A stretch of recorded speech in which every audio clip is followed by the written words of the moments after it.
दो बिल्लियां और बंदर की कहानी। एक बार की बात है, जंगल में नीनू और मीनू नाम की दो बिल्लियां रहती थी जो बड़ी ही अच्छी सहेलियां थी। और वो दोनों दिन भर खेलती, कूदती, मस्ती करती और साथ में मिलकर भोजन ढूंढने जाती। वो दोनों हमेशा दूसरों का भोजन चुराकर भाग जाती थी। एक दिन उनकी नजर हथनी पर पड़ती है जो पेड़ के नीचे आराम कर रही थी और उसके पास गन्ने पड़े थे। अरे नीनू, आजकल भोजन ढूंढना बड़ा ही मुश्किल का काम हो गया है। हाँ, सही कहा तूने। ये जानवर ना बड़े ही होशियार हो गए हैं। अपना खाना ऐसी जगह छुपाते हैं कि मैं भी ना ढूंढ पाऊं। ओए, मैं भी का क्या मतलब? मैं भी का मतलब कि मुझ जैसा होशियार और समझदार तो इस पूरे जंगल में कोई नहीं है। हाँ, इसलिए पिछली बार हिरन के घर चोरी करने गई और पकड़ी गई। मुझे आज भी याद है क्या पिटाई की थी हिरन ने तेरी। देख मीनू, बंद कर अपनी बत्ती सी, वरना क्या कर लेगी तू? दोनों के बीच लड़ाई शुरू हो जाती है कि तभी वहाँ आराम कर रही हथनी कहती है, अरे इन दोनों का नाटक फिर से शुरू हो गया। अच्छी खासी नींद खराब कर दी कमबख्तों ने। अब तो ये दोनों रुकने वाली नहीं है, मुझे ही कहीं और जाना पड़ेगा। ये सोचकर हथनी अपने गन्ने भूल जाती है और वहाँ से चली जाती है। हथनी के जाते ही मीनू और नीनू जोर जोर से हंसने लगती हैं। ये हथनी तो गई, चलो अब हम गन्नों का स्वाद लेते हैं। इसी तरह वो किसी न किसी को बेवकूफ बनाती और अपना काम बना लेती। ऐसे में एक दिन वो दोनों जंगल में घूम रही थी। इतने में उनकी नजर खरगोश के गाजरों पर पड़ती है। वो दोनों चुपके से गाजर की ओर बढ़ रही थी कि तभी खरगोश लाठी लेकर आ जाता है। आ गई तुम दोनों, खबरदार अगर मेरे गाजरों को हाथ भी लगाया तो दोनों के हाथ तोड़ दूंगा। ये कहकर खरगोश लाठी उठाकर उन्हें भगा देता है। दोनों वहाँ से दुम दबाकर भागने लगती हैं। यूं भागते भागते एकदम से मीनू कहती है, रुक जा नीनू, अब और भागा नहीं जाता।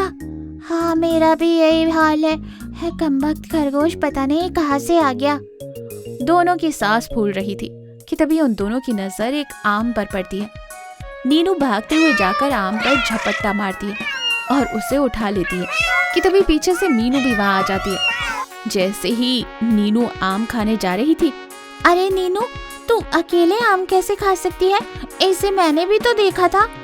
पर पहले मैंने इसे उठाया तो आम मेरा हुआ ना, तो मैं खाऊंगी। देख, ज्यादा होशियारी मत कर। आम पहले मैंने देखा था तो ये आम मेरा हुआ। बस बहुत हो गया। आम मेरा है, मैं खाऊंगी। नहीं मेरा है, मैं खाऊंगी। नहीं मेरा है कहा ना। देख, तू मेरा दिमाग मत खराब कर। आम मेरा है, मैं खाऊंगी। यूं वो दोनों आपस में लड़ने लगी कि तभी वहाँ पास में पेड़ पर बैठा चिंटू नाम का बंदर इन दोनों की लड़ाई को देख लेता है। अरे वाह, आम को देखकर तो मेरे मुंह में भी पानी आ गया। ये दोनों तो लड़ रही है, चलो मैं ही इस आम को खा लेता हूँ। पर कैसे? यूं सोच रहे चिंटू के मन में एक ख्याल आता है। वो तुरंत बिल्लियों के पास जाता है और कहता है, अरे रुको, क्यों लड़ रही हो? लड़ने से किसी भी समस्या का समाधान नहीं होता। मुझे बताओ, मैं तुम्हारा प्रॉब्लम सॉल्व करता हूँ। हमें तुम्हारी मदद की कोई जरूरत नहीं। चलो निकलो यहाँ से। हाँ, तुम यहाँ से जा सकते हो। अगर जरूरत नहीं है तो तुम दोनों झगड़ा क्यों कर रहे हो? वैसे मैं तुम दोनों की भलाई सोच रहा था। आजकल तो भलाई का जमाना ही नहीं है। ठीक है, मैं तो चला। तुम लड़ो या मरो, मुझे क्या। अरे रुको, तुम तो बुरा मान गए। अब बताओ, ये आम पहले मैंने देखा था, इसीलिए इसे मैं खाऊंगी ना? नहीं, ये झूठ बोल रही है। इस आम को पहले मैंने उठाया था, इसीलिए मेरा हक इस पर है। अरे इतनी सी बात को लेकर तुम दोनों झगड़ा कर रहे हो। अभी इसका समाधान कर देता हूँ, अगर तुम कहो तो। ठीक है, हमें मंजूर है। बताओ क्या समाधान है? तुम दोनों इस आम को आधा आधा बांट लो। अरे वाह, ये तो बड़ा अच्छा आइडिया है। हम इसे आधा आधा बांट लेते हैं, फिर आराम से खाएंगे, है ना? पर क्या तुम इसे आधा आधा बांट दोगे? चिंटू ने जानबूझकर आम का एक हिस्सा छोटा और एक हिस्सा बड़ा कर दिया। अरे ये तुमने क्या किया? उसका हिस्सा बड़ा और मेरा छोटा कर दिया। लगता है तेरी आंखें कमजोर है। जाकर वैद्य से बात कर। बंदर ने बिल्कुल सही बांटा है। नहीं, तेरी आंखें कमजोर है।